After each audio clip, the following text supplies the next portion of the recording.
Your voice, your opinion, your community. Fact TV, free speech protected.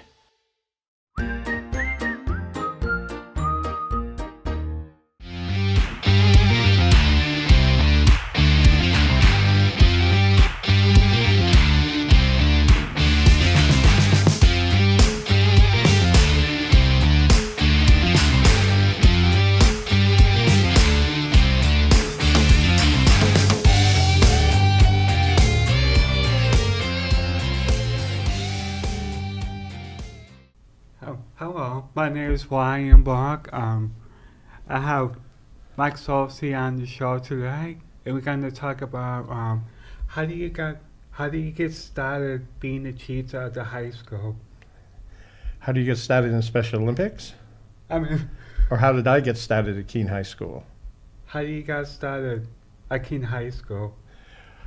Wow, how I got started at Keene High School was back in 1981. I got a job at the high school, and I was working with students.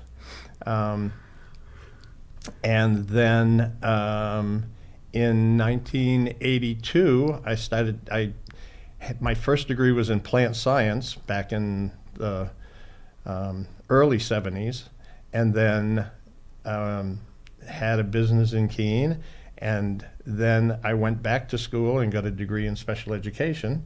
So then I started working at Keene High School. Yep. And then I did special education for about 20 years, and then the next 18 to 20 years I was a horticulture teacher at the high school, at the Cheshire Career Center. Whoa. Now how about the Special Olympics? Special Olympics, I got started, well, this is my 41st year of doing Special Olympics. Wow. So I got involved because some of the students were involved through the Keene Parks and Recreation, and it started off, we used to do skiing up what used to be called Pinnacle Mountain. We did cross-country skiing, and now it's the Gorge, I believe.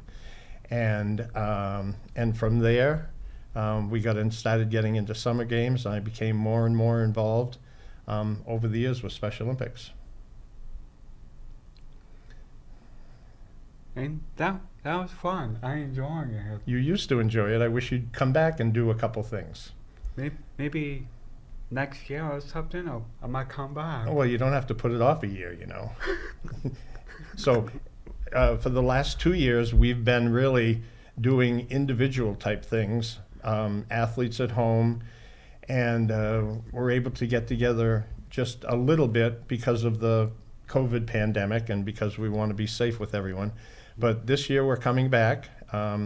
We've already done bowling and winter games and the penguin plunge, which I'll talk briefly about if we have time.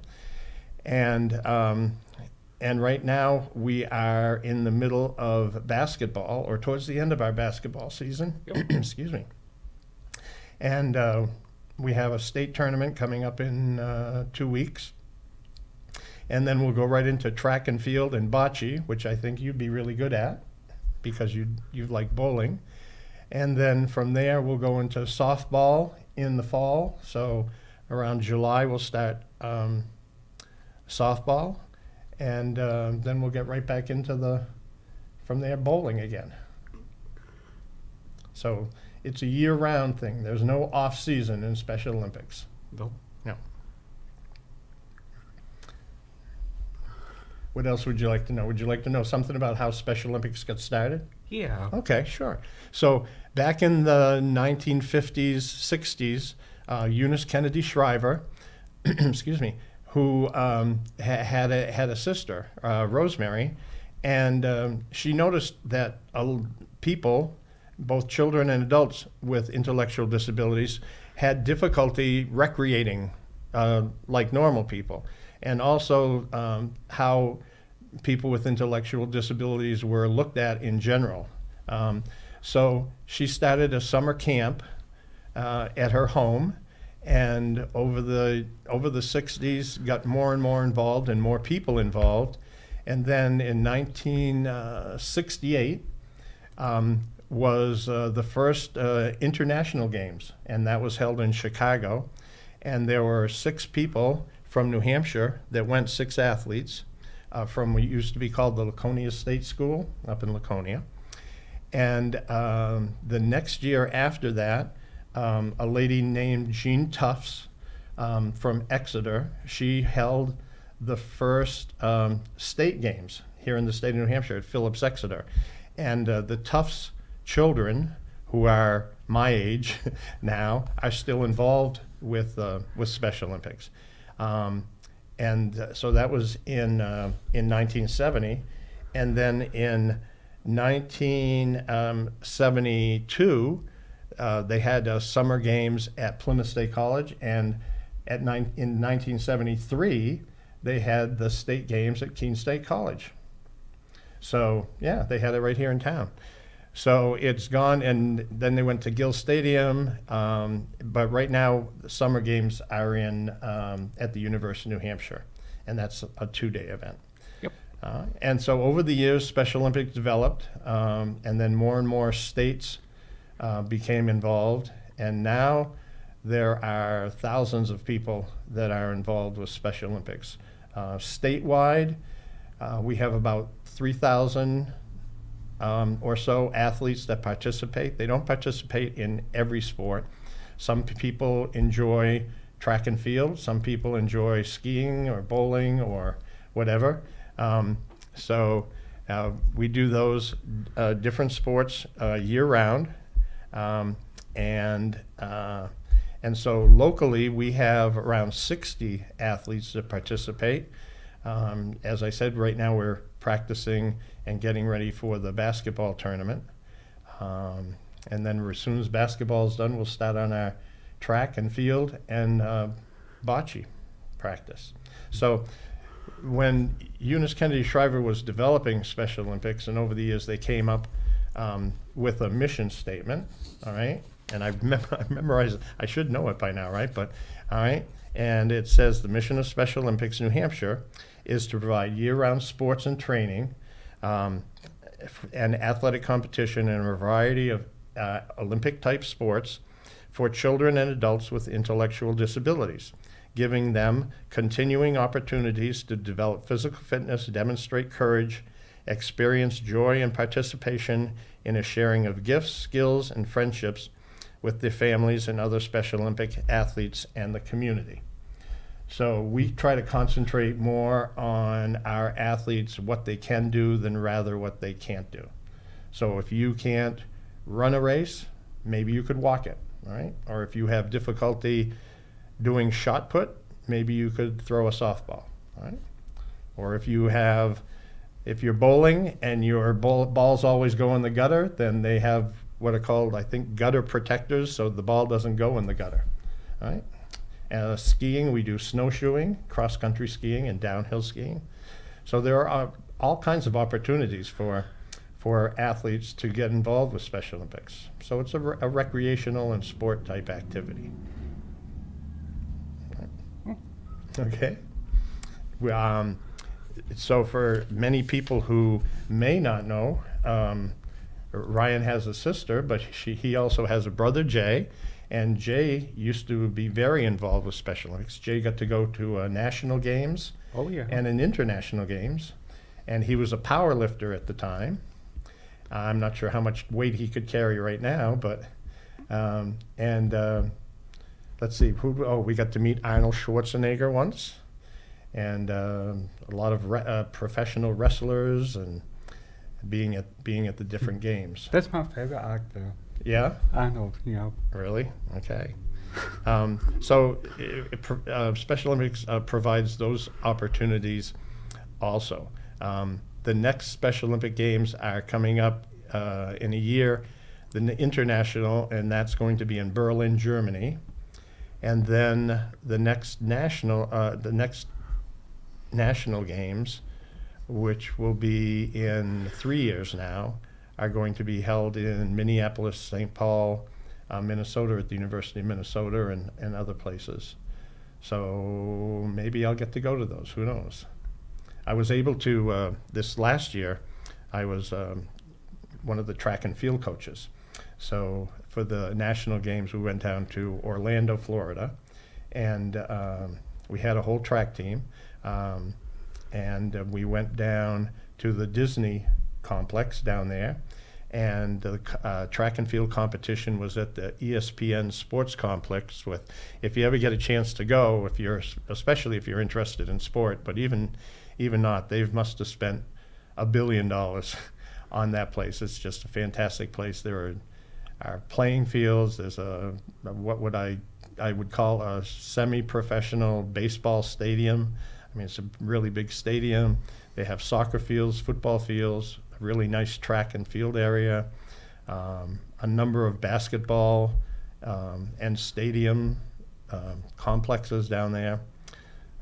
So it was quite an experience. We did have one athlete go from Keene, Becky May, who was a track and field, a basketball. So she was on the women's basketball team, and they took home a bronze medal.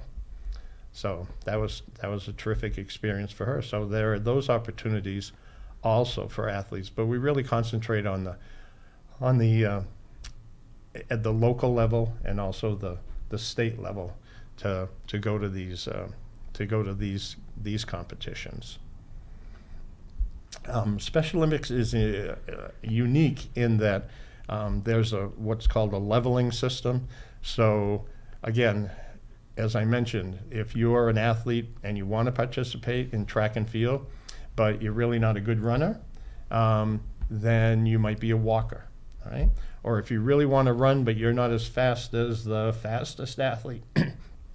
So Special Olympics has a way of we assess the athletes and their times, and then athletes are grouped together by ability level, and so they're competing against other athletes at the same ability.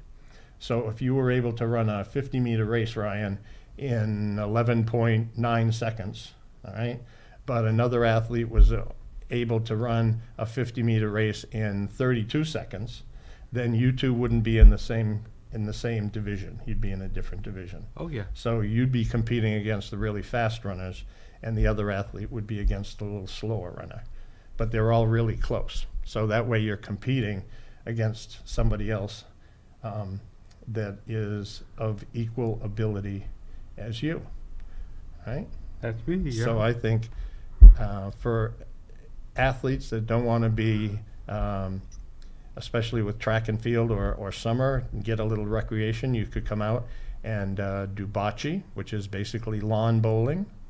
And you have to take a little white ball, which is called a polino, and you toss it, and then you try to you have different color balls. So you'd have blue and I'd have red, and you toss the ball and see how close you get to the polino, all right? And then like basketball right now, if you're an athlete that wouldn't want to participate in a team or on a team, then you could participate in what's called individual skills. So it's dribbling a ball, basketball. It's a target pass. It's shooting baskets, but you do it on your own. But most athletes like to be part of a team because they like to have teammates. Okay? Yep. Excuse me. How about if I talk about the penguin plunge really quick? Okay. Okay. So the penguin plunge, I know Ryan's had Dr. Rath on and Becky May and another athlete. Yep. What was Amber O'Connor. And they've talked about the penguin plunge. But the penguin plunge is a bunch of crazy people who I love them all. Jump in the water at Hampton Beach, usually, except for the pandemic years, in February. So it's always on Super Bowl Sunday, and raise money for Special Olympics. So when they do that, we get a portion of the money, a big portion of the money, and Special Olympics gives a portion of the money. And then it costs a lot of money to put on the activity because you have to have tents and things for trailers for people to change. There's a big party at the casino. There's food. There's a whole lot of fun. And they've raised thousands of dollars statewide, but locally we've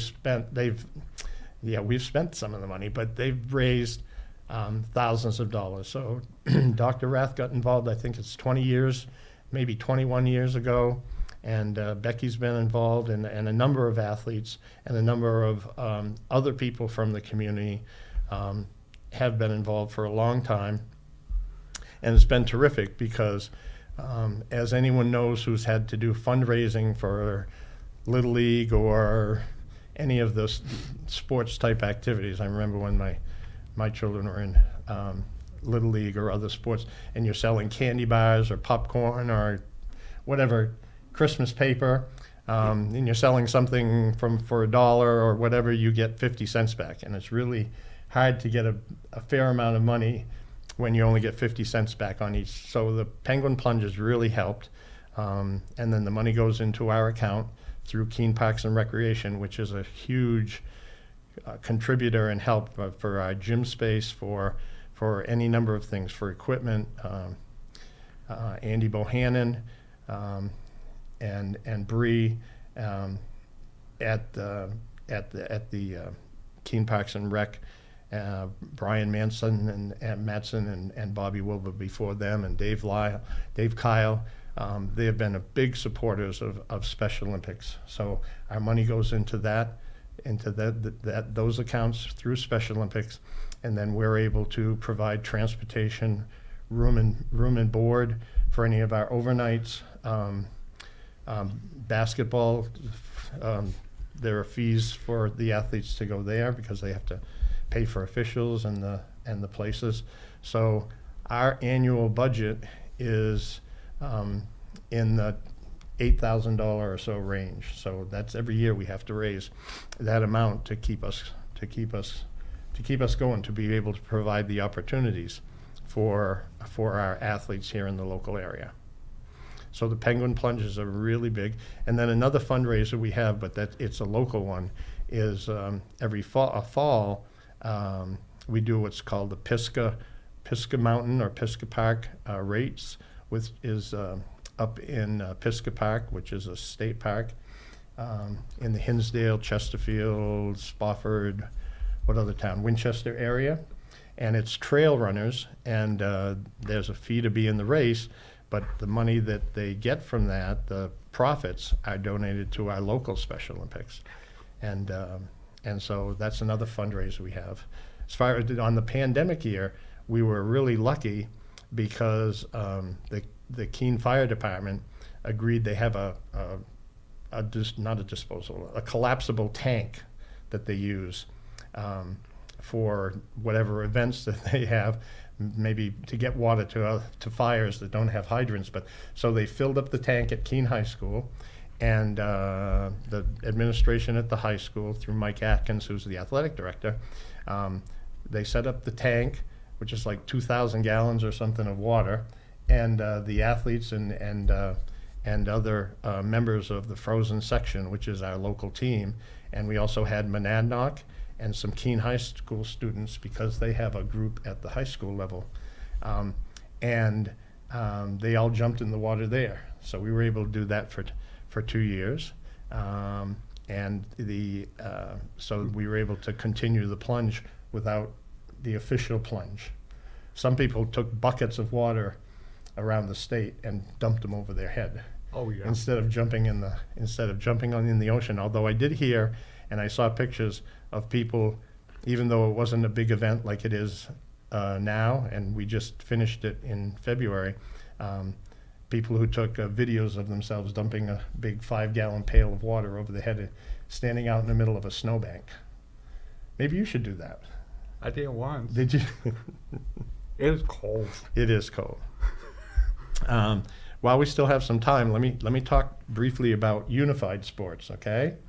So unified sports are where we take Special Olympic athletes and partners. So the Special Olympic athletes would be athletes with intellectual disabilities, and the partners, so it could be friends, family members, acquaintances, and they participate in a team. So here in Keene, right now we have 4 different teams, different levels, and they all have partners. So we do, what's called unified sports. At the high school level, at Keene High School, there are 3 seasons. So they have a fall season where they do soccer. Volleyball is also offered, a winter season, which is basketball, which they're involved with right now, and a summer, which is they do track and field also.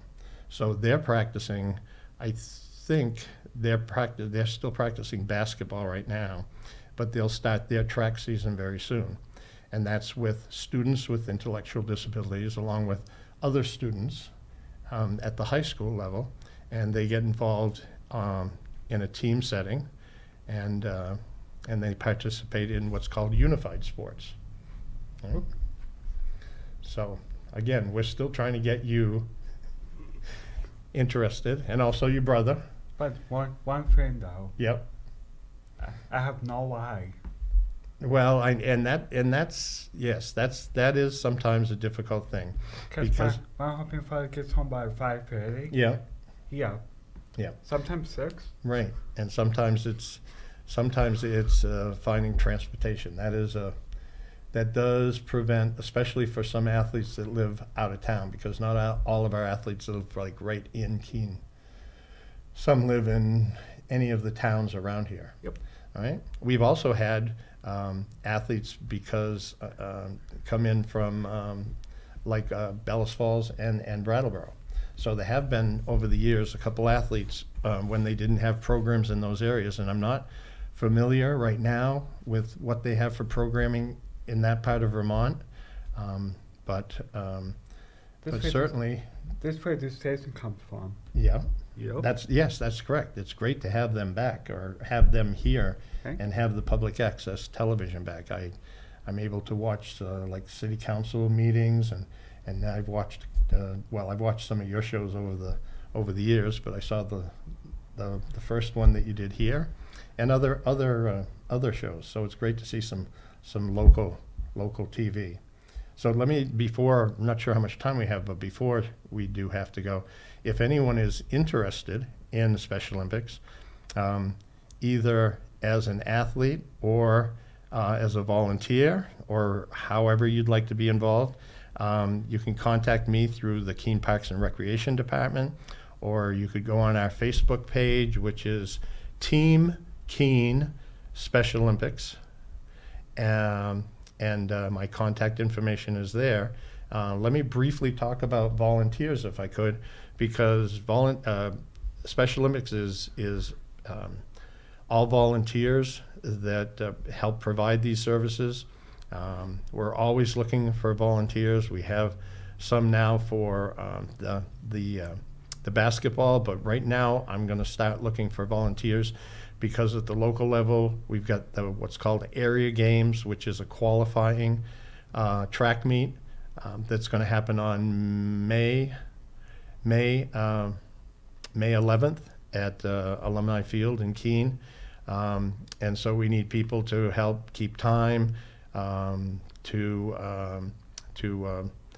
do awards, to do food, to help athletes around the track. There are any number of opportunities to do volunteering for that. And then again, at the other event fundraiser, the Pisgah Mountain Race, we could use some volunteers to help, because we go up into the woods and give out water. Some of these people do a 50K race through the woods, and so they want things like water, Gatorade, bananas, salty items like crackers. These are marathon type runners, but they run up and through the woods and trails.